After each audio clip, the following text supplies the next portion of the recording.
devices that I own, reaping clips with the flow. Has earned me the indigo. This corner's now my home.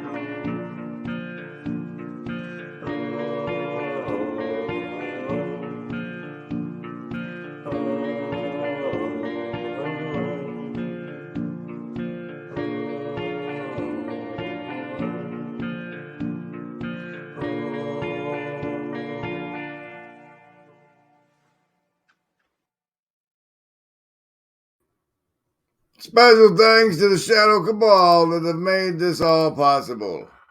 This is the day before the day. This used to be the day I was worried the patron would go through. Now I know it won't. Hello and welcome, Embody, to the Reaper Harvest.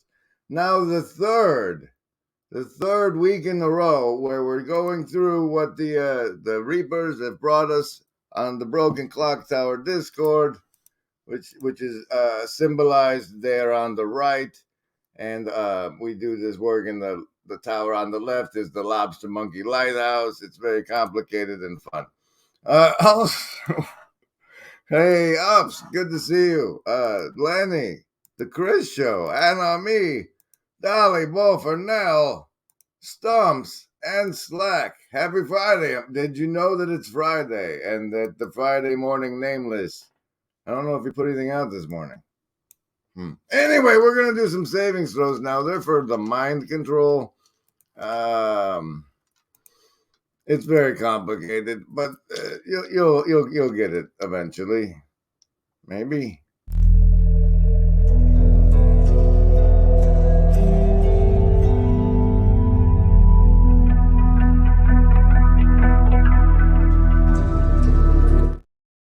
How it works is this. You get to pick between survival, social, wisdom, or heart. I roll it. If it's over 10, you take half damage from the mind control that follows. You've made your savings throw. If it's under 10, you have not made your savings throw, and you take full damage from the mind control that follows. Remember, Embody, survival, social, wisdom, or heart. Choose. All right, survivalist. Aha! It was a complete fumble, and we have to re-roll now. It doesn't matter what it was. We have to re-roll. I'm sorry. I have a large thumb. Choose again, or maintain your choice. That was your opportunity to change your mind. Now choose. Very carefully, like a game of Operation. Survivalists with a 7. Socialists with an 8. Lovers of wisdom, you made it with a 10. Heart folks, look at that prime 17. And Indigo kids, I don't know if there was 5 of you 3 times. What's a good one for 15? What's a good one for 15?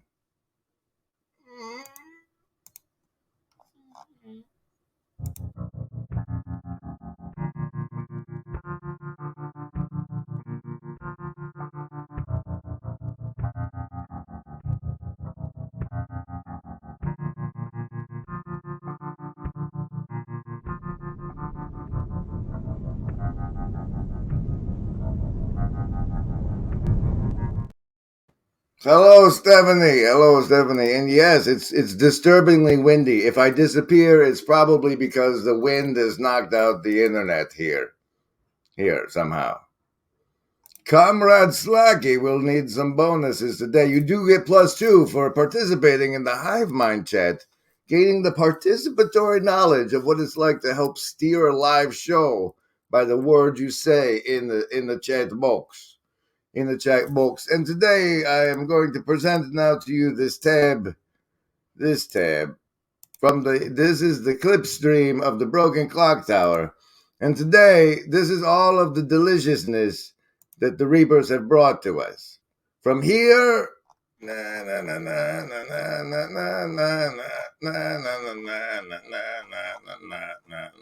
So when it started,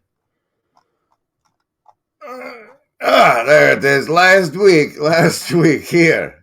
So this is we're going to be going through quite a bit. Now we on the Discord. If you've gotten access to the Reaper's Hall, you have to first obviously must prove themselves as mostly real. And if you bring a clip to somewhere it doesn't go as a denizen, because you can't have access to where it goes. But if you bring a clip, I'm like, oh, you probably need keys to this place. And then you can get in here. And when you're in here, you can use these 7 indigo emojis we have to indicate that someone added value. This clip added value. Like none of these apparently did. But this one has 2 votes. So starting from this one and below, I'm only going to run the clip if it has 2 votes on it with the 7 indigo emoji. But since this one has kale in it, I'm gonna play. People weren't used to it at the beginning of last week, so I'm gonna go through all 4 of these, starting with Neutrino's offering of differing Gnostic groups. And now, I guess. Okay, and now we begin the Reaper's Harvest for March 31st, 2023, with this offering from Neutrino. In just a bit, the post-mortem journey from the Earth to the stars isn't an escape from a physical world as a prison created by an evil, ignorant demiurge, so much as the hopeful journey from a lower temporal existence to a higher eternal one.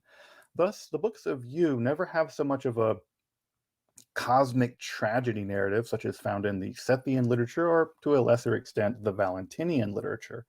And after this break in the text, it picks back up with Jesus revealing more secrets, of course, for transversing the treasuries mapped out earlier. I hope I only ran that once. That was different Gnostic groups from Neutrino. And next up on the hit parade from our mostly, but from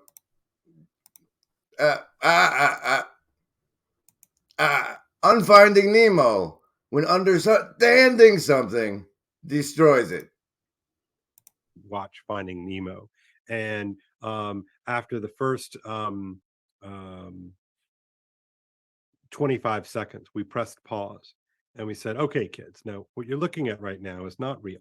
Okay, what it's drawn, it's rendered actually in a thing we call a computer, and the computer, sketches, thousands of frames per second based upon an artist's rendering of the 3." All right, what you're looking at, kids, is not real. It's a recorded video of a Zoom conversation between Kale and Karen that happened earlier in life this month. Okay. 3D model. Now, you take a really high-end graphics card, you can render this almost in real time, giving us the sense that this is a fish who's talking to us. Now, you should know that fish, they don't really talk. Okay, but it is important that you understand that the way in which they got this particular fake fish to talk is they have an actor who is sitting in a soundstage, and in that soundstage, the actor is reading lines that are not even written. This is not what he really thinks. They're actually written by somebody else, and so this actor is voicing this character we call Nemo, and Nemo. See, this is not actually that video. This is a clip from that video that they brought to us via the clip stream in the Reaper's Hall at the Broken Clock Tower Discord, which is all part of this imaginary thing called LARPgate, which is a game that adults can play together when they're comfortable enough. You and I sat down with our kids to watch Finding Nemo. Oh wait, that was the end of it. Oh, here, let's feed the ducks for a minute. How's it going out there, Hive Mind? Are you having a wonderful Friday? That one really made me. It's interesting how things can be destroyed by overanalyzing. Rakow! Lance Creeper feeling reapy. Gavin talking about, Gavin's with, why did the pirate wear a steering wheel on his waist? Oh, never mind. Arg. Can we reap what we sow? Yeah, but if you put too many clips of your own stuff in there, people are like, if it was good enough, other people would clip it, bro. Other people would clip it, bro. Oh yes, and do remember to give a good old thumbs up and comment and talk and share and like. And I'm at what was it, 15 from Channel Destruction. If fish can't talk, how did they film Finding the? Oh, I'm not answering that question. I'm not answering that question. But it is a good way. It is a good way to remove enchantment. The Vidya fairies brought it to it. Says Stumps. Are clownfish like politics? Oh, we don't talk about those. What you are looking at, kids, at mesmerizing crystals expressing electromagnetic vibration, and you are listening to the vibrations of atoms as they whatever. No, I'm not highlighting that one either, Chris. All right. Back to the Wheel of Fortune. It can know things about us, brought to us by the one and only Gavin Palmer. Or, I don't know, maybe there's 4 of them. Maybe he's a clone. It's hard to say at this point. But thank you, Gavin, for bringing us this clip, which you called It Can Know Things About Us. Oh, yeah, you're feeding the ducks to make that go away. There it goes. Already knows if a woman is pregnant before she already knows. So I think the scary part of this whole topic could be that within a year, Google, or maybe eventually right now, we don't know. It depends how much exposed you are to the medium, I guess. But maybe this whole AI egregore stuff, however you may call it, already knows you better somehow than you know yourself. That Google already knows. Anything you can do, we can do better. We build robots that can do it better than you. Look at this all-star panel, though. That's Gavin and Jacob and Mo and Neutrino, who won't get on cam, and Chad and Teo and that guy Mateus. I don't know. I've seen Santo Antonio around, and there's Nahama. Wow. I don't know. I get people on sometimes, but it's never that crowded. Next up, another one from Gavin. Now, ladies and gentlemen, Reapers in training. The goal of the clip stream is generally is where's the tab at now? There it is. Is generally for you do 1, maybe 2 of a thing, and then we vote on it. And if you want to do 5 or 6, you do it as a thread in the Loom Room, and we'll get to it eventually. But the one from the one you're doing, and you take one from the one you're doing in the Loom Room and throw it in here. We have a lot this week, however. Of people that didn't know that, and there's runs of 4 or 5. Once we get past these first 4, it's going to be the ones that got the indigo from the votings that I'll be sharing with you. Oh, wait, that reminds me entirely. Our new, as demonstrated in our last clip, this it knows things about you. In service of our AI overlords, Gavin looked up how we should be doing this show, or not looked up, but asked how we should be doing this show, and it's provided us with a video with no reading that I have to read to you here about how this show should be done. But clearly, it's time for some branding.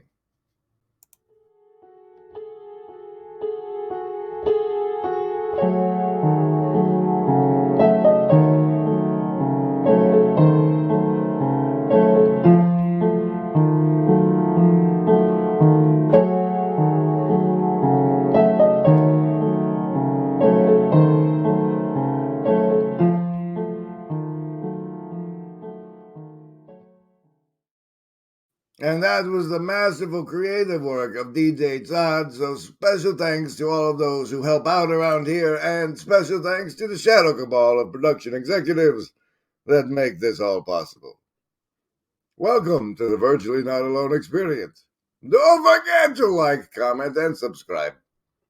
This is the Reaper's Harvest, and Gavin has asked our AI overlords how it is that we should do this show. Now I do want to complain about the prompt a little bit. He told the poor thing from a long YouTube video, and like we do projects like that, but the project of this particular show is the manifested, the closest we have anyway of a manifested beholder, where this show is the big eye showing you all the clips that the little eye stalks have brought us. But let's give it a minute of what this thing said, shall we? Creating a well-organized and engaging presentation using clips from a long YouTube video requires some planning and creativity. Here are some steps to help you create effective presentations. Review and curate the clips. See, this is the... Oh, wait. No, I can't. I can't, Gavin. Thank you. This edit and arrange the clips is way beyond our production capacities at this point. We have limited production capacities, and we're doing the best we can, but by gum, we're doing it together. We're doing it together.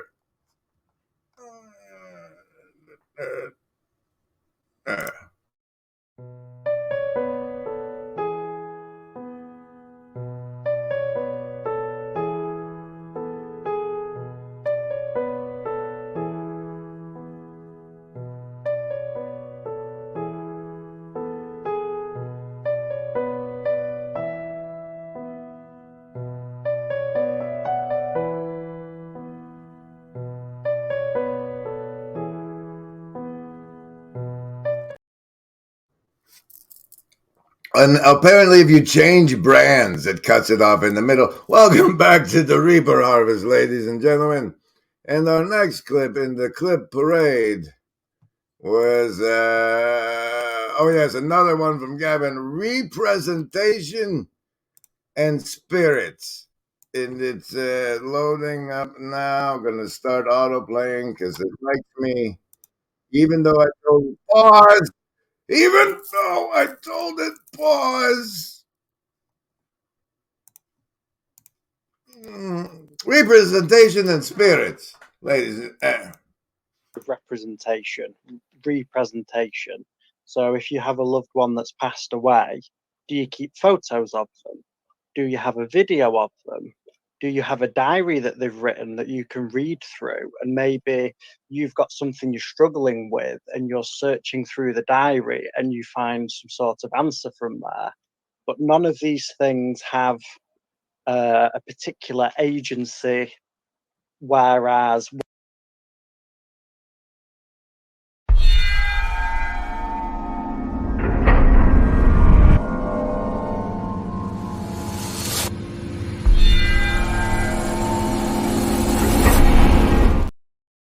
when you get to one of these language models, I can see people feeling a sense of revulsion towards that. And Chad earlier was referring to Black Mirror episode 4, Be Right Back, where that happens, and she kind of warms up to him, but then she realizes it's not really him, and you get to this question of continuity of identity and representation. Right now, I'm Grim Grizz, General Griswold Gaius Grim of the First Larva Ingression Protocol, hosting a show of clips that we've gathered together from the internet, watching stuff so you don't have to.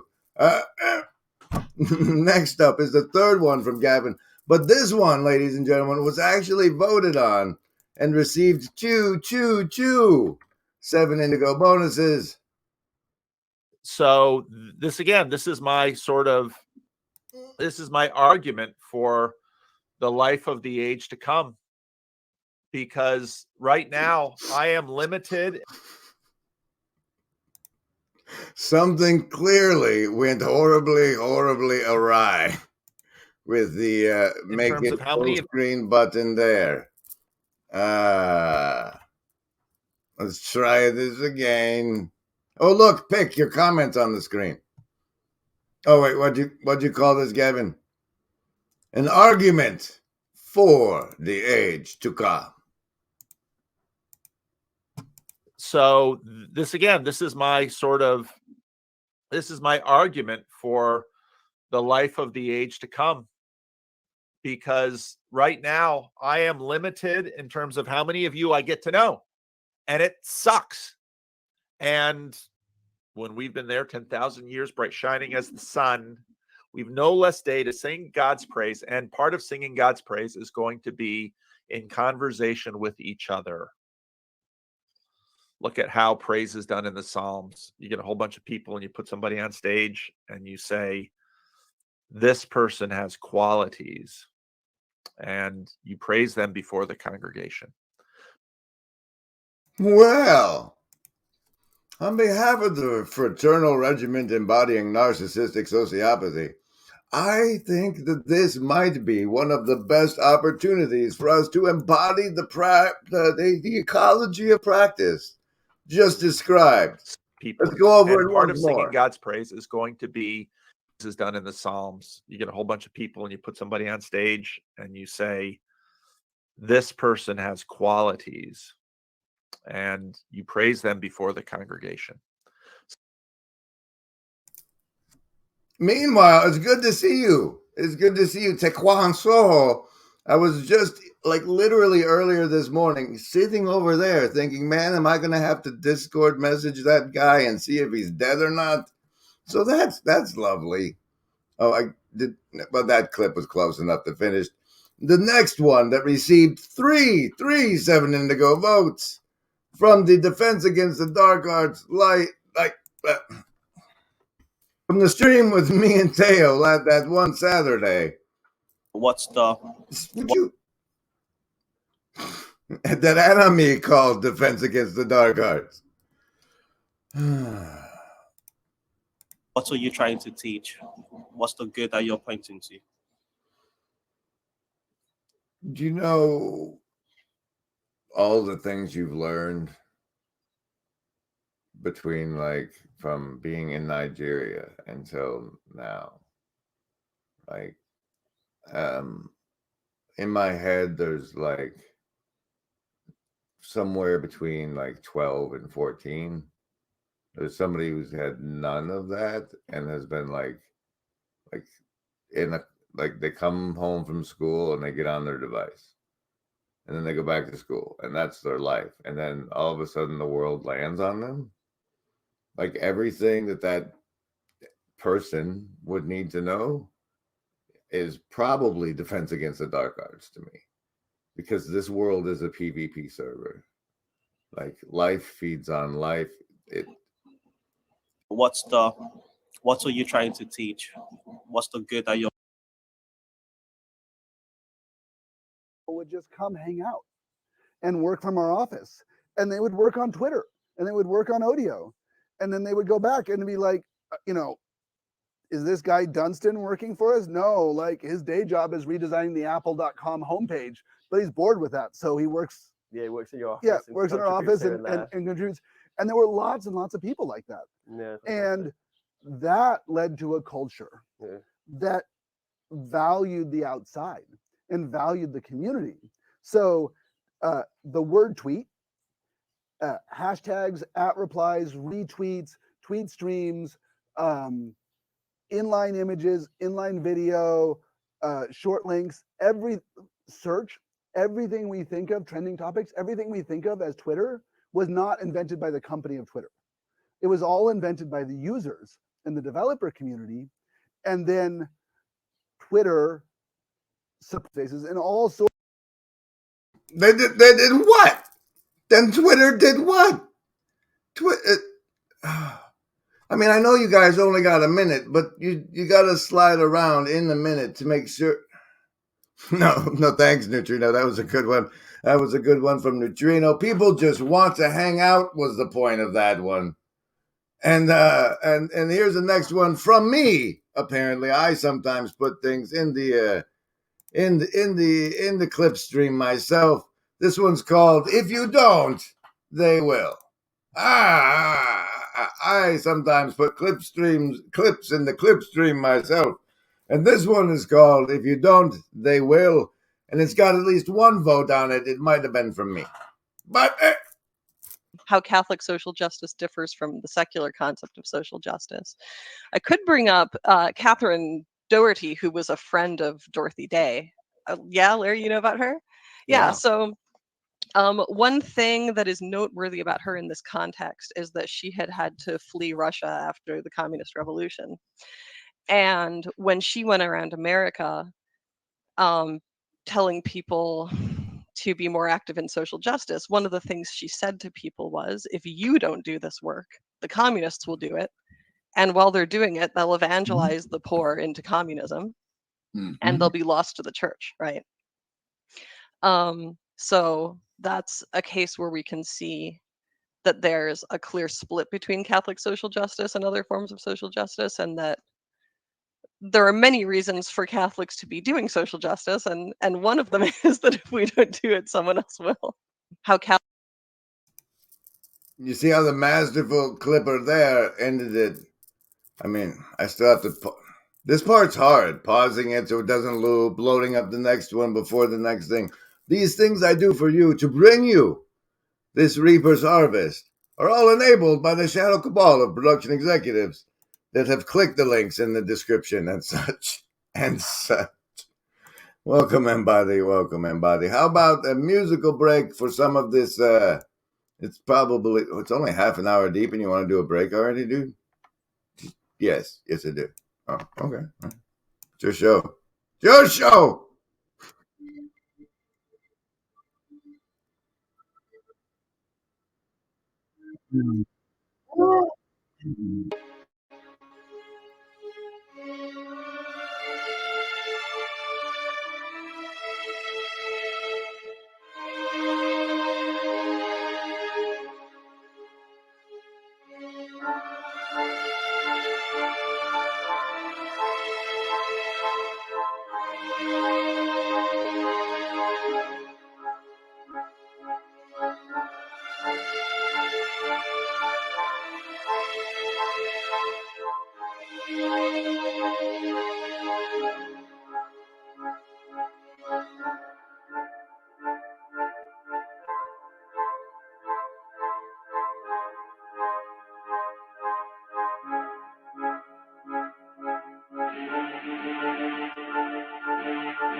Speaking of which, apparently today in 8 minutes, The source code for Twitter will be released. And once the chat bot gets a hold of that, I mean,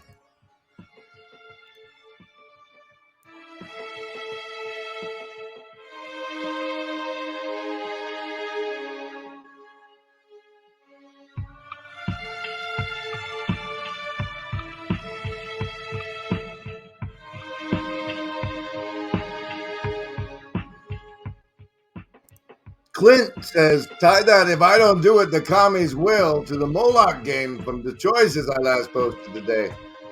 And we'll get there. We'll get there. It's at the bottom because we're still, despite the fact that our lovely AI overlords have told us that we need to outline the presentation structure, we have not yet formed a team in the either Reaper's room or the Loom room that goes through the clip stream on a Thursday night and sets that up. We're still back in time at the part where we now we don't review and curate the clips. We do this collect and organize the clips. We're at step one still. But let's get on with it, shall we? Welcome to the Reaper's Harvest for March 31st, 2023.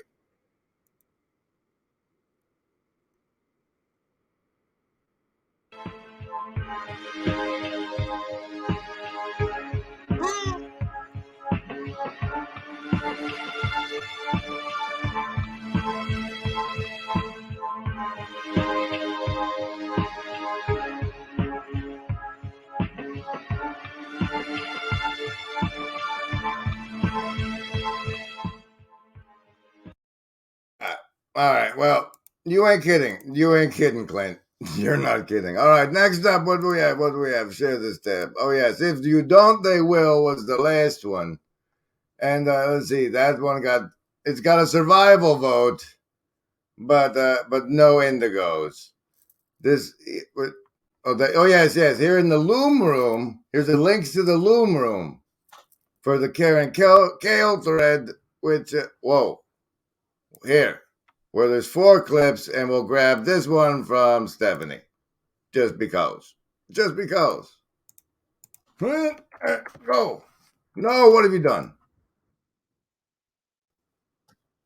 Speak of Jordan Peterson's sort of focus on individualism over and against sort of community. But I don't hear in Jordan Peterson that same kind of inability to recognize the reality of community that I see in some of the kind of voices of hyper individualism. You know, because if you look at kind of liberalism, right, sort of this large political project roughly since 1700, right, you know, John Locke and et cetera, et cetera, et cetera, you know, that sort of that vision of liberalism is hyper individual and is sort of a problem, certainly in the context of historical Christian faith. But I would have cut there. I would have cut there at a historic. You only got 2 seconds left, you know. Oh, what? What? Oh, from Anami. From Anami. No, God is nothing, but nothing, boy, is always something. To point that out, I wave a knife. Your God annoys, I'll take his life. And Plato's throne, I claim my right. And Sophie as my trophy wife. See justice, truth, the good and beauty. Time for you to do your duty. But you're confused or maybe crazy. Well-fed brain dead, pale shit's lazy. Well, thanks for making it this easy. The mind's my canvas, easy peasy. I repaint the world like Vinci, Rembrandt, Mike the Angel, Dürer. And one day soon, the bravest hearts whose flames I spark will raise their arms and praise my star. Who knew? Who knew? A German Jew would choose to be Platonic. Führer. Oh, God is dead? No. That was a well-cut clip. Only 41 seconds, but beautifully, beautifully clipped, Anami. Thank you very much. +2 to whatever save you want next time. And now, one with 2 votes. 2 votes in the Discord. From Chad the Alcoholic, a much greater attention to embody from the definitive Mary Harrington conversation with Pastor Paul Vanderklay.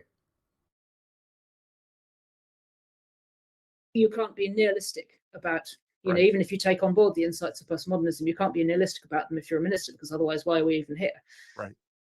So, not quite the same thing, but not a similar problem. And one of the, there's a number of different ways that psychotherapists have answered that theoretical problem, but one of them is in minute attention to moment by moment relationality, and the other is with a much greater attention to embodiment. And again, what? In minute attention to moment by moment relationality, and the other is with a much greater attention to embodiment. And again, No, I should say what and play it again because it's taking me so long to get there. But remember, embody. There is no agency. We want what's best. And now because I had such mad props to Mary Harrington for the way in that conversation she was like, I'd rather write this out. It's hard to think on the spot. That whole clip. Thanks, Chad. you can't be nihilistic about, Right. even if you take on board the insights of postmodernism, you can't be nihilistic about them if you're a minister, because otherwise, why are we even here? Right. So, not quite the same thing, but a not dissimilar problem. And one of the, there's a number of different ways that psychotherapists have answered that theoretical problem, but one of them is in minute attention to moment by moment relationality, and the other is with a much greater attention to embodiment.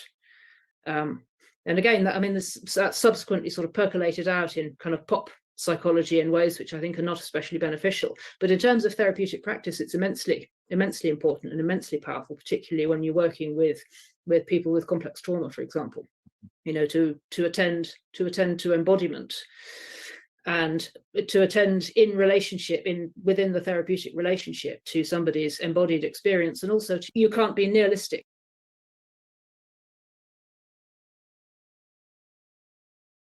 I came to the conclusion that seeing those ways in which language and the historical accretions of meaning serve to structure reality didn't have to simply be a hostile operation on me, and the fact that I was implicated in that process didn't solely make me a kind of helpless patsy in service to inextricable relations of cis heteropatriarchal domination or whatever, and that to the extent that operations of power are just an inescapable part of what meaning is and how it shapes all of us all of the time, I could relate to this as a participant, and I could relate to this as a participant, and to a substantial extent as an agent, and that it didn't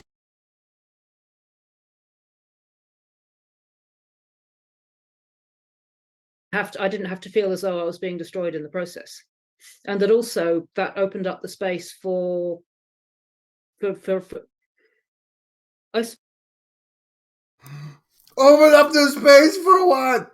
Oh, the demons to come in? I don't know. We don't know. It was only a clip. Only a clip brought to you by the Reapers on the Broken Clock Tower Discord, and then presented to you in this great big beholder eye. The Reaper Harvest. And that's technically one of the last. I got this complicated multiple brand things open so I can run the new stuff in a different tab. Like this one from Chad. Lobster monkey goose.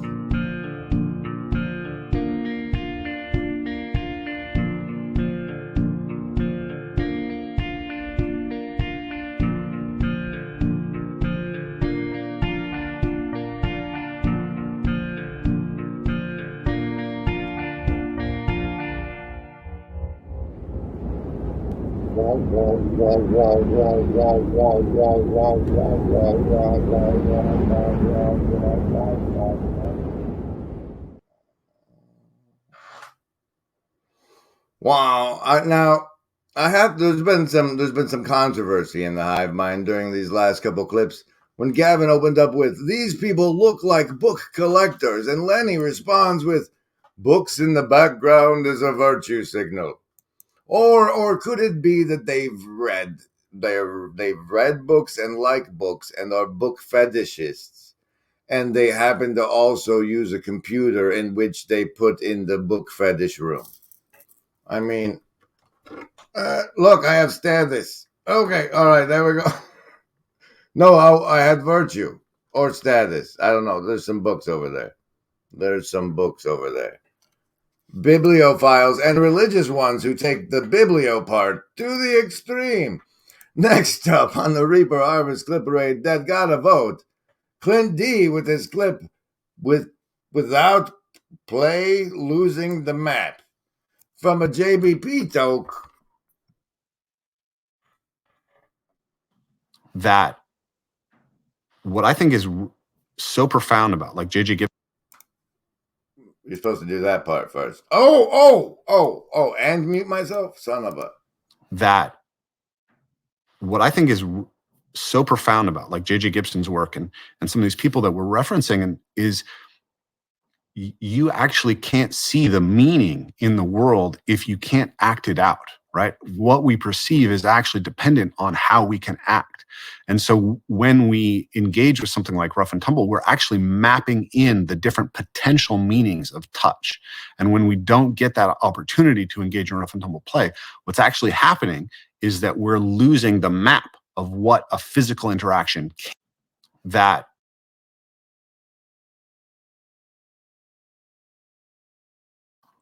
I think that in order to address the meaning crisis, we actually have to kind of invite people back into their body, and that there are fundamental reconnections that we have to make with the world. We have to renew that relationship with the world. So we've been talking a lot about the rough and tumble play. And I think of that as one of like let's say 5 fundamental connections we have with the world. With the world. Nice trims on those there, Clint. Thank you for those clips from the JBP Ruffle. Look, he looks so warm and fatherly in that. I like it. And being embodied is important. Meanwhile, all right, everybody, let's do a stretch. Ready? Oh, where my thoughts escaping.